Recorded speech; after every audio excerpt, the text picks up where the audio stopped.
Bonjour à tous et bienvenue sur Tesla France. Aujourd'hui, je vais vous présenter une petite enceinte Bluetooth de chez Wright ou RYGHT. J'ai jamais su comment le prononcer cette marque, une marque qui est française. Donc ils ont créé une petite enceinte nomade qui va être un peu baroudeuse vu qu'elle va être étanche et résistante au choc.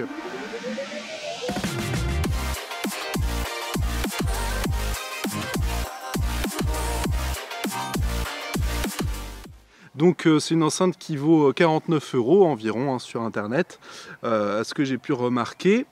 Donc elle fait 17 cm de long pour environ 7 cm de large. Elle est assez légère, hein, elle fait 137 grammes. Et donc c'est une petite enceinte Bluetooth en 2.1. Elle va être certifiée IPX6, donc c'est-à-dire qu'elle va être étanche. Ce que vous allez voir en vert ici sur le contour, ça va être du caoutchouc, ce qui fait que si vous la faites tomber, il n'y a aucun problème. Elle ne va pas se casser, même sur du dur, même si c'est à plus d'1 mètre de hauteur. Vu qu'elle est étanche, vous pourrez écouter de la musique dans la douche ou dans la salle de bain. Ça, c'est assez pratique. Donc cette enceinte, elle a différents boutons ici. Comme vous pouvez le voir, elle a un bouton démarrer-arrêter, un bouton lecture-pause qui servira aussi à prendre les appels vu qu'il y a un microphone intégré. Et il y aura les boutons volume plus fort et moins fort qu'on pourra aussi régler à partir de notre téléphone et qui nous serviront, si on appuie longtemps, à passer à la musique suivante ou à la musique précédente.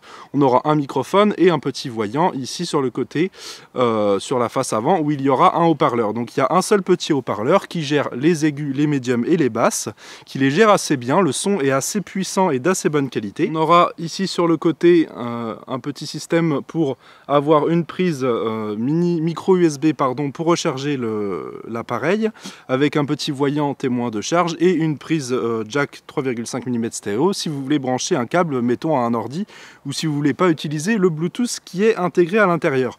Donc ici on peut voir qu'il y a une sorte de petite poignée, ça va plutôt nous servir à installer un mousqueton ou ce qu'on veut pour l'accrocher quelque part. Il y aura d'inclus dans la boîte un système ici qu'on pourra mettre, c'est une ventouse qu'on va pouvoir donc coller, mettons, dans notre douche pour écouter de la musique. Et il y aura aussi un petit accessoire pour fixer sur un guidon de vélo, par exemple.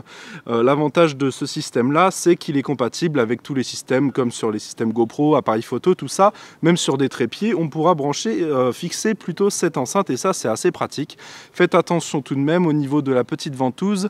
Au bout d'un moment, si vous la mettez, enlevez tout ça et vous la tournez, elle ne va pas tenir très longtemps. Mais l'avantage c'est que ceci est universel. Elle met 1h30 à se recharger pour maximum 8 heures d'autonomie. Bon, à pleine puissance c'est plus 5 ou 6 heures, ce sera amplement suffisant vu que c'est une petite enceinte qui n'est pas faite pour durer normalement hyper longtemps. Moi je l'utilise uniquement pour faire ma douche avec parce que c'est très pratique. On a tous mis une enceinte hors de la douche, mais là l'avantage c'est qu'on peut la mettre dans la cage de la douche justement pour écouter la musique. Le son est tellement puissant que je ne mets pas au maximum. On a quand même des bonnes basses, même s'il n'y a pas les basses ultra basses non plus, et au volume maximum, les aigus sont très présents, voire même un peu stridents, mais le volume est vraiment très correct, voire même très puissant. Au niveau des couleurs, donc là il y a le vert, il y aura aussi une couleur en bleu, noir ou rouge, donc il y en aura un petit peu pour tout le monde. Je vais conclure à présent sur les points positifs et négatifs de cette petite enceinte. Donc dans les points positifs de cette enceinte, déjà elle est baroudeuse, elle est solide et elle est étanche. Ça c'est vraiment bien, même si vous mettez de l'eau par-dessus, c'est pas grave. Je l'ai déjà fait tomber plusieurs fois, au bout d'un moment il y a le cache à l'avant qui est tombé, je l'ai juste reposé, j'ai appuyé fort et là il retient, il n'y a pas de problème, donc elle est vraiment très très solide ces enceintes.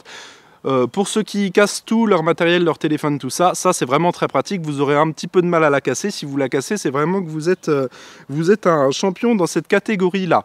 Autrement, il y a un microphone intégré en kit main libre, c'est pratique. Il y a une prise jack si vous ne voulez pas utiliser le Bluetooth. De plus, il y a ce système-là qui permet de fixer donc n'importe où, sur n'importe quel support. Le son, il est d'assez bonne qualité et il est surtout puissant, surtout pour cet appareil-là.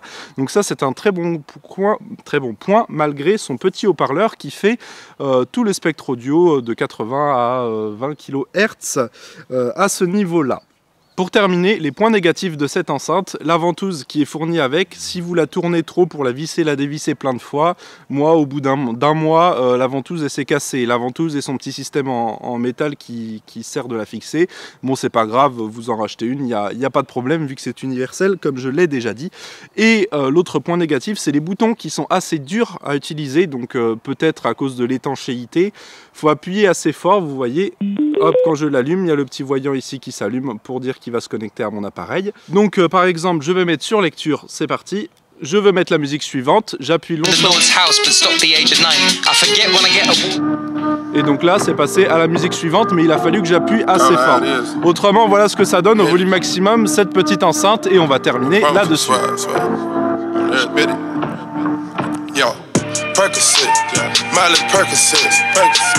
Je vous dis à bientôt pour de prochaines vidéos sur Tesla en France.